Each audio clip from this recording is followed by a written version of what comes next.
अगर मैं यहाँ पे ये क्वेश्चन करूं कि अगर 7 जो है 7 is equal to which number, ठीक है, 7 is equal to which number, ठीक है, जो कि रियल नंबर से आप मुझे कोई नंबर बताएं कि 7 उसके इक्वल हो, ठीक है, तो आप ऑफ कोर्स जो आपका जवाब होगा वो आपका जो जवाब होगा वो क्या होगा 7 ही, वो नंबर क्या होगा 7, ठीक है। अब अगर आप देखें तो हर नंबर जो है वो अपने रिफ्लेक्स के इक्वल है, अपने एक्स के इक्वल है, यानी अपने आप के इक्वल है, उसके अलावा किसी और के इक्वल नहीं हो सकता। यानी अगर हम मैथ्स के अंदर या रियाजी के अंदर ये बातें प्रूव करना शुरू कर दें कि 7 जो है वो किसी और रियल नंबर के इक्वल यानी 7 6 के इक्वल हो सकता है, तो अगर ऐसी सिचुएशन होने लग जाए तो हमारी काउंटिंग जो है वो फिर लेट्स सपोज अगर हम प्रूव कर लें कि 7 जो है वो 6 के इक्वल है, तो हमारी काउंटिंग कुछ इस तरह से हो जाएगी 1 2 3 4 5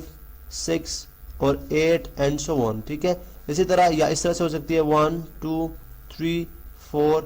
5 7 8 सो ऑन, ठीक है। इसकी वजह क्या है, क्योंकि 6 और 7 अगर दोनों आपस में इक्वल हैं तो दो इक्वल नंबर्स को रिपीट नहीं कर सकते हम, ठीक है, काउंटिंग के अंदर, तो लिहाजा हमारी काउंटिंग इस तरह से हो जाएगी, लेकिन ऐसा पॉसिबल नहीं है। तो लिहाजा हमें यहाँ से बात समझ आई कि हर नंबर जो है वो अपने आप के इक्वल होता है, ठीक है। अब इसी चीज को, इसी इक्वालिटी को, इसी बात को हम एक प्रॉपर्टी या एक लॉ का नाम देते हैं जिसको हम बोलते हैं जी रिफ्लेक्सिव प्रॉपर्टी या रिफ्लेक्सिव लॉ, ठीक है, रिफ्लेक्सिव प्रॉपर्टी और रिफ्लेक्सिव लॉ, ठीक है। तो लिहाजा हम इसको डिफाइन इस तरह से करते हैं जी कि for all x belong to R, for all x belong to R, x जो है वो इक्वल होगा ऑलवेज एक्स की, ठीक है, एक्स जो है वो एक्स के इक्वल होगा, ठीक है। यानी आप जो है नेगेटिव नंबर्स के इक्वल, यानी मैं ये भी नहीं कह सकता कि 1000 इक्वल्स टू -1000, ये बात गलत है, क्योंकि अगर आप इसको नंबर लाइन पे प्लॉट करें, ठीक है, तो आपको बात समझ आ जाएगी। अगर आप नंबर लाइन पे इसको प्लॉट करें तो हमें ये बात समझ आ जाएगी। लेट्स सपोज अगर हम 500 की फॉर्म में, ये 0 है, ठीक है, ये हमारे पास 500 है, ये हमारे पास 1000 है, ठीक है, ये हमारे पास 1500 है, ठीक है। इसी तरह अगर यहाँ पे मैं ड्रॉ करूँ -500, ठीक है, -1000, ठीक है, और -1500, तो आप देखेंगे यहाँ पे कि 1000 की जो पोजीशन है, यहाँ पे मैं इसको थोड़ा सा ड्रैग अप करता हूँ जी, कि जो 1000 की जो पोजीशन है, ठीक है, 1000 की पोजीशन जो है वो यहाँ पे है नंबर लाइन पे, और जो -1000 है वो यहाँ पे है, ठीक है। तो लिहाजा हम अगर ये दोनों नंबर इक्वल हो सकते होते तो इनकी पोजीशन नंबर लाइन पे एक होती। अब नंबर लाइन पर डिफरेंट पोजीशन से भी बात समझ आती है कि कोई नंबर अपने नेगेटिव के इक्वल भी नहीं हो सकता, तो ये कहलाती है जी रिफ्लेक्सिव प्रॉपर्टी, ठीक है, ये कहलाएगी रिफ्लेक्सिव प्रॉपर्टी। इसी तरह से अगर हम सिमेट्रिक प्रॉपर्टी की बात करें तो हम यूं बात करेंगे कि लेट से हम इसको इस तरह से स्टार्ट करते हैं कि लेट से दो स्टूडेंट्स हैं, ठीक है, जो एजेस के लिहाज से हम उनकी बात करते हैं कि उमैर हैं, ठीक है, और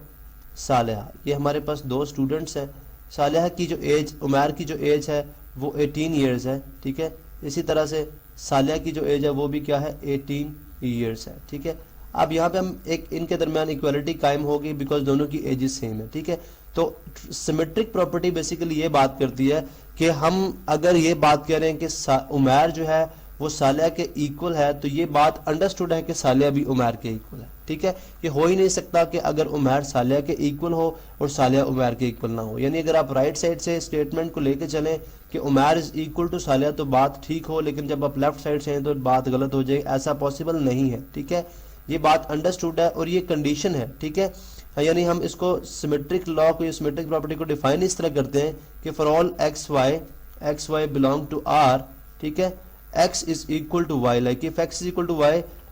this is like if and only, ये साइन है जी, possible if and only,